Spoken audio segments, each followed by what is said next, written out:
दोस्तों, गुजरात लॉबी यानी मोदी और शाह इस कदर प्रेशर में है कि उन्हें राहुल गांधी के आगे अब झुकना पड़ रहा है। और पहली बार राहुल गांधी की जो डिमांड्स हैं, संसद में जो उनकी डिमांड्स हैं, सरकार को मजबूरन माननी पड़ रही है।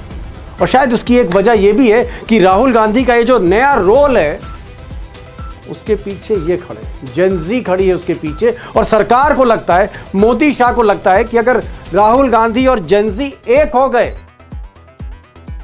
तो फिर आगे क्या होगा। अब राहुल गांधी जो जेनजी के साथ खड़े हैं, वो राहुल गांधी जो प्रधानमंत्री का घर घेर लेते हैं, धरना दे देते हैं प्रधानमंत्री के घर के बाहर, आज तक ऐसा कभी नहीं हुआ। उस राहुल गांधी का असर यह है कि जो अमित शाह 20 जुलाई के बाद, 20 जुलाई मतलब जिस दिन दिल्ली में लाठी चली, गोली चली छात्रों पर, उस दिन के बाद से अमित शाह सदन नहीं आ रहे, न लोकसभा जा रहे थे, न राज्यसभा जा रहे थे। आज सच्चाई है कि अमित शाह को अब मजबूरी में सदन जाना पड़ रहा है। और आज इस सिलसिले में अमित शाह की लोकसभा के स्पीकर ओम बिरला से 1 घंटे बातचीत हुई है। अब राहुल गांधी की लीडरशिप में जिस तरह से समूचे विपक्ष ने पार्लियामेंट को, संसद को ठप कर रखा था 20 जुलाई के बाद से, उसके डर से अमित शाह और नरेंद्र मोदी, पहली बार दोस्तों ऐसा हुआ है कि पूरा मॉनसून सत्र चल रहा है लेकिन प्रधानमंत्री और देश के गृह मंत्री गायब हैं, लापता हैं। और राहुल गांधी ने बकायदा कैंपेन छेड़ दिया, मार्च निकाल दी कि अमित शाह कहां लापता हैं, अमित शाह जवाब दो या फिर इस्तीफा दो। ये जब और आखिरकार सरकार राहुल गांधी के आगे झुक गई। अब अंदर की खबर यह है कि मोदी जी ने फिर अपने संसदीय कार्य मंत्री, ये जो किरण रिजिजू साहब हैं, इनको राहुल गांधी के पास भेजा। कम से कम 2 मुलाकातें हुई। आखिरी मुलाकात जो हुई 50 मिनट की मुलाकात थी। और रिजिजू गिड़गिड़ाते रहे राहुल गांधी के आगे कि साहब किसी तरह से बिल तो पास कराने दीजिए, हम बिल लाना चाहते हैं। तब राहुल गांधी ने कहा कि पहले हमारी 2 शर्तें मंजूर करिए।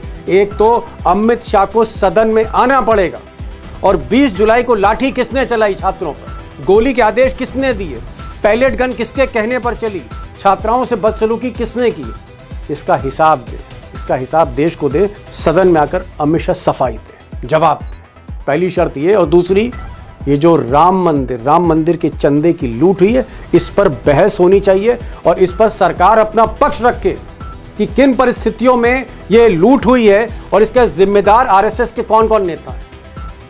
अब ये दोनों मुद्दे, अमित शाह हो या मोदी, इनके लिए गले की हड्डी थी। कैसे साहब ये स्वीकार कर लेते कि चंदा चोरी हुई है, कैसे ये बोल दें जाके कि साहब मेरे आदेश पर पैलेट गन चली है, और अगर ये कहें कि साहब पुलिस ने चलाई है तो भी अमित शाह फंसे।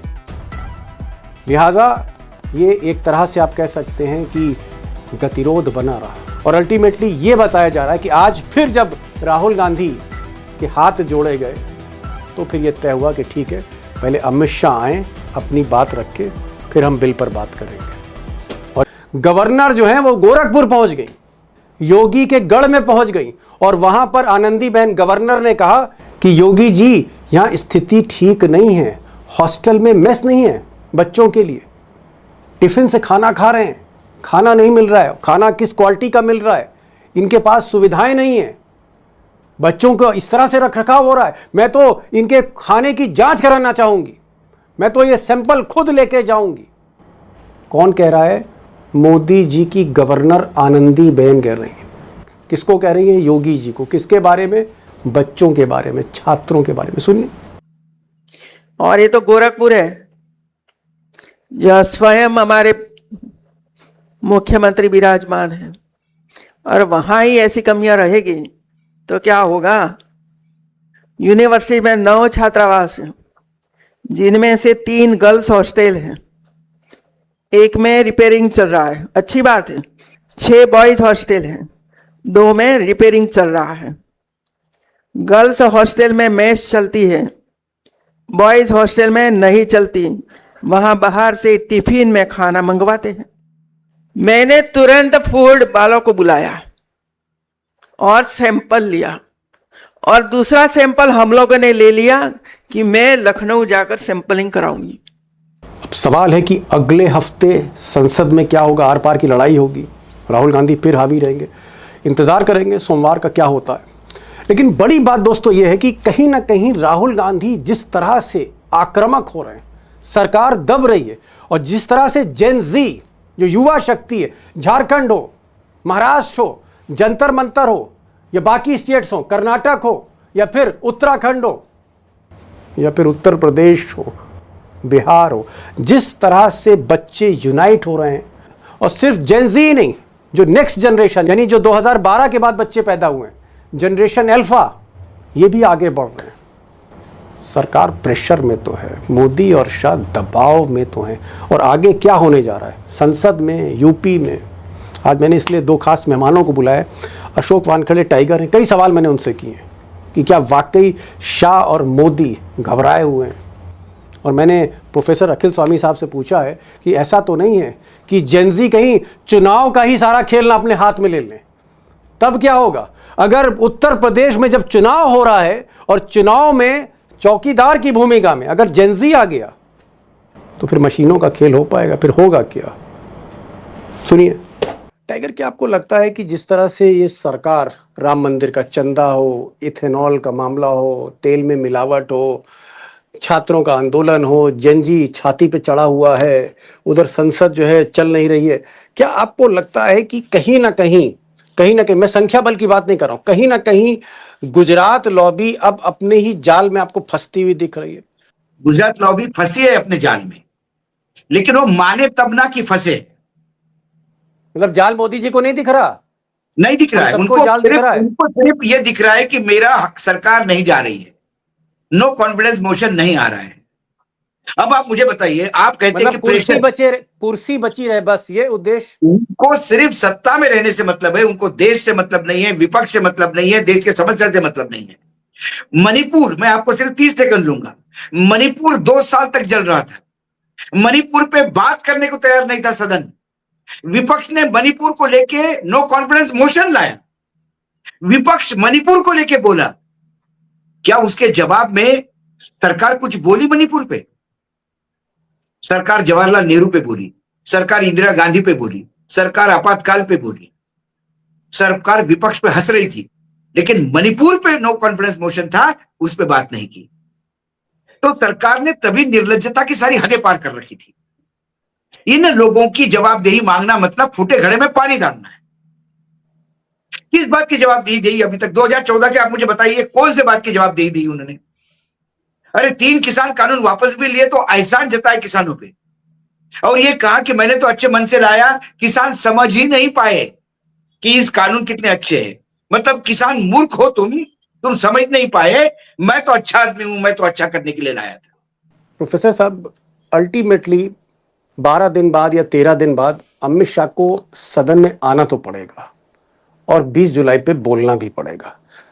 अब मैं ये जानना चाह रहा था कि इतने दिन जो पर्देदारी थी, इतने दिन ये जो आप कह सकते हैं घूंघट काढ़ के बैठे थे अमित शाह, घूंघट में थे हमारे गृह मंत्री, आते नहीं थे, घर में थे लेकिन बाहर नहीं आ रहे थे, आंगन में नहीं आ रहे थे। क्या आपको लगता है कि अमित शाह के पास वाकई 20 जुलाई के लिए कुछ बोलने को नहीं है प्रोफेसर साहब? कि बोले तो क्या बोले? एक तरफ अपनी ही पुलिस फंस रही है या खुद फंस रहे हैं, सरकार फंस रही है? क्या अमित शाह इसलिए नहीं आ रहे हैं क्योंकि उनका हर शब्द, चाहे वो अपने डिफेंस में बोले या पुलिस के डिफेंस में, खरबूजा छुरी पर गिरे या छुरी खरबूजे पर, कटना अमित शाह को ही है? देखिए दीपक जी, मुझे ऐसा लगता है कि अमित शाह साहब शायद ये टाइम गेन कर रहे थे, ये जानकर कि क्या परिस्थिति जन्य क्या स्थिति बनती है और हमारे ट्रोल आर्मी और आईटी सेल क्या मुकाबला कर पाते हैं या नहीं कर पाते हैं। लेकिन अब शायद उन्हें महसूस हो गया है, दबाव बहुत ज्यादा है। आपने देखा झारखंड के अंदर नेहा बोरा के साथ आज क्या हुआ, वहां पे एक दक्षिणपंथी बालक ने उसके ऊपर शाही फेंकी, और किसने फेंकी, क्यों फेंकी, भी आपको पता है। वहां पे वो लोग अपना मार्च निकालना चाह रहे थे विधानसभा तक। इसका मतलब यह है कि देखिए, ये मैं थोड़ा सा वानखेड़े साहब से मेरा मत थोड़ा डिफरेंट, मैं ये मानता हूं, देखिए 2 महीने पहले जो स्थिति थी, 2 साल पहले जो स्थिति थी, आज वो स्थिति नहीं है। आज की स्थिति में भारतीय जनता पार्टी आरएसएस के बीच में भी तलवारें खिंची हुई है। भाई मोहन भागवत जेनजी से वार्ता करते हैं, जेनजी से कहते हैं सरकार को वार्ता करनी चाहिए, बच्चों की कोई गलती नहीं है। वो धर्मेंद्र प्रधान जो कह रहे थे कि ये आतंकवादी हैं जंतर मंतर में बैठे हुए, नितिन नवीन कह रहे थे हमारे कार्यकर्ता इनसे मुकाबला कर सकते हैं, जहां पे कंगना रनौत कह रही थी ऐसी बातें जो मैं जबान पे नहीं ला सकता, आज के तारीख में आरएसएस प्रमुख को ये मैसेज देना पड़ता है बच्चे सही हैं, बच्चों का अधिकार है और सरकार ने लाठी चला के गलत काम किया है। तो देखिए आज की स्थिति में अमित शाह मेरे ख्याल से बहुत तगड़े प्रेशर में हैं और ये प्रेशर में सारे विपक्षी दल और सत्ता पक्ष के लोग हैं। उन पे अपनी जनता का दबाव है, अपने जनजी का दबाव है, क्योंकि अगला इलेक्शन उन्हें लड़ना है। यूपी के अंदर भी इलेक्शन होने वाला है, बाकी स्टेट में इलेक्शन होने वाला है।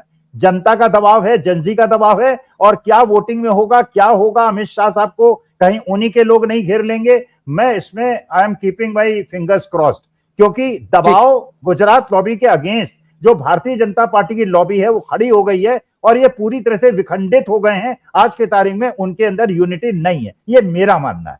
ठीक, मैं टाइगर असली सवाल पे आ रहा हूं आपसे। क्या आपको लगता है कि अब लोकसभा राज्यसभा अगले हफ्ते चलेगी नहीं चलेगी, जो भी है, मैं मतलब वो तो एक आर पार की लड़ाई है, लेकिन इस आर पार की जो लड़ाई है, डायरेक्ट मैं तो कहूंगा Rahul Gandhi versus Gujarat lobby, BJP versus Congress, क्या आपको लगता है कि इस लड़ाई का जो पहला नतीजा, जो लिटमस टेस्ट हमें 6 महीने बाद उत्तर प्रदेश में देखने को मिलेगा? क्या आपको लगता है राम मंदिर का जो चंदे का खेल है या फिर ये जो इथेनॉल का खेल है, क्या उत्तर प्रदेश आपको लग रहा है कि ये एक लिटमस टेस्ट है? भाई ये सारी यूपी में दिखेगी? देखिए मैंने तो बंगाल के चुनाव के बाद, नहीं, मैं कह रहा हूं मशीन छोड़ दीजिए, दिल क्या बोल रहा है ये बताइए ना टाइगर। दिल तो बोल रहा है क्लीन स्वीप कर जाएगा, 50 सीटें आना मुश्किल है बीजेपी की। फिर मतलब अखिलेश यादव क्लीन स्वीप मारेगा इंडिया गठबंधन पूरा। इतने लोग परेशान है वहां पे। परेशानी का आलम यह है कि खुद राज्यपाल ने कल गोरखपुर में मुख्यमंत्री स्टेज पे बैठे हुए कहा कि जो धांधली चल रही है और जो भ्रष्टाचार चल रहा है मैं उसको अनदेखी नहीं कर सकती। और उन्होंने कहा 3 साल पहले बना हुआ हॉस्टल में अभी तक इलेक्ट्रिसिटी नहीं लगी और नरेंद्र मोदी पूरे गांव में इलेक्ट्रिसिटी देने की बात करते हैं। बच्चों, गोरखपुर जैसे शहर में जहां मुख्यमंत्री का स्थान है, 2 है पावर सेंटर गोरखपुर में, एक मुख्यमंत्री है, एक डॉक्टर अग्रवाल है जो अमित शाह के लाडले बॉय है, ब्लू आई बॉय।